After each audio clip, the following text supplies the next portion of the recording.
कांगड़ा में जिस शादीशुदा महिला ने घर बुलाकर की अपने प्रेमी की हत्या, जाने उसकी हैरान करने वाली पूरी कहानी। उसे 2 बच्चों की मां से प्यार हो गया था। दोनों के बीच 7-8 साल से अफेयर चल रहा था। फिर एक दिन उसने लड़के को अपने घर बुलाया और वहां बेरहमी से मार डाला।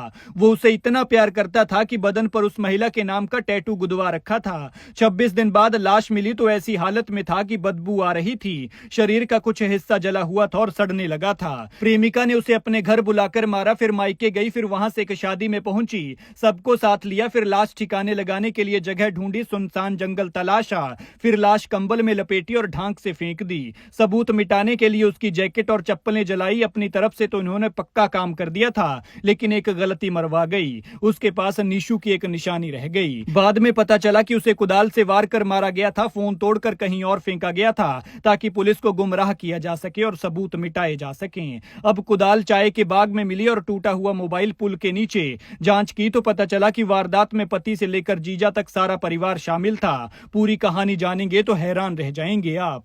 लेकिन जिसे प्यार किया उसी ने ही जान ले ली। फिर मर्डर को छुपाने के लिए पूरे परिवार ने षड्यंत्र रचा।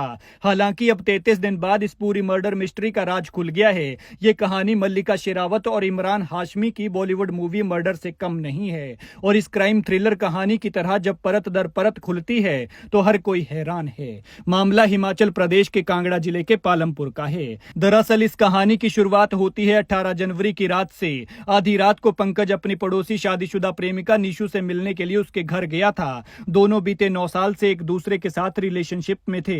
मुलाकात के दौरान कमरे में दोनों के बीच बहसबाजी हुई और फिर नीशू ने कुदाल से पंकज के सिर पर वार कर दिया, जिससे उसकी मौके पर ही मौत हो गई। घटना के बाद नीशू घबरा गई और वहां से सीधा अपने मायके सलियाना पहुंची और पिता और परिवार को इस वारदात के बारे में जानकारी दी। मर्डर तो नीशू ने कर दिया था, लेकिन अब परिवार इस हत्याकांड में बचना चाहता था। इसलिए प्रेमिका नीशू, पिता उत्तम चंद, बहन रजनी और पति शशि कुमार ने वारदात को लेकर बड़ा षड्यंत्र रचा। इसके बाद इन लोगों ने प्लान बनाया और ये लोग सीधे घटनास्थल पर नहीं पहुंचे जहां पंकज की हत्या की गई थी, बल्कि एक शादी समारोह में गए, जहां उन्होंने बहन के पति अजय कुमार को इस पूरे कांड के बारे में बताया। शादी से लौटने के बाद सभी ने शव को ठिकाने लगाने के लिए जगह की तलाश की और फिर पंकज को कंबल में लपेटकर रस्सी से बांधा और शव को गायब कर दिया। इसके बाद सबूत मिटाने के लिए पंकज की जैकेट, चप्पल और रस्सी जला दी, साथ ही मोबाइल को तोड़कर दूसरी जगह फेंक दिया।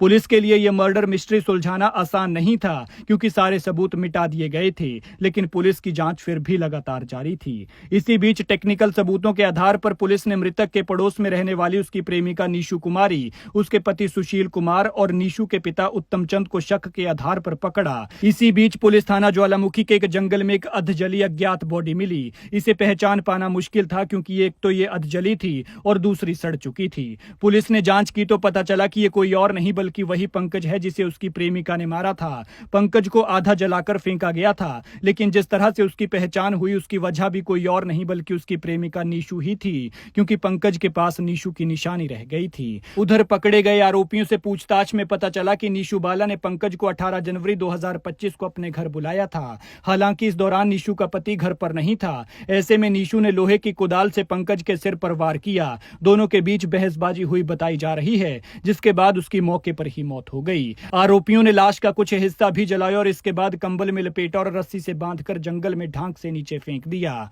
इसके बाद इन लोगों ने वो कंबल, रस्सी और पंकज की चप्पलें जला दी। बदबू आने लगी तो वहां से पंकज के शव का पता चला।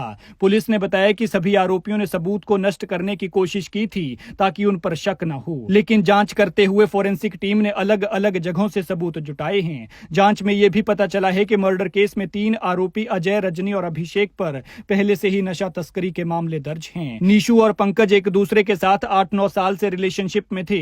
हालांकि नीशू ने पंकज पर छेड़छाड़ और मारपीट के 2 मामले भी दर्ज करवाए थे, लेकिन फिर भी दोनों का मेल मिलाप जारी था। पंकज ने अपने बदन पर नीशू के नाम का टैटू भी बनवाया था और पंकज को पहचानने के लिए नीशू की यही निशानी काम आई। इसके अलावा पंकज के पैरों से भी उसकी पहचान हुई, क्योंकि बताया जा रहा है कि उसके पैर आम लोगों के पैरों से थोड़ा अलग थे।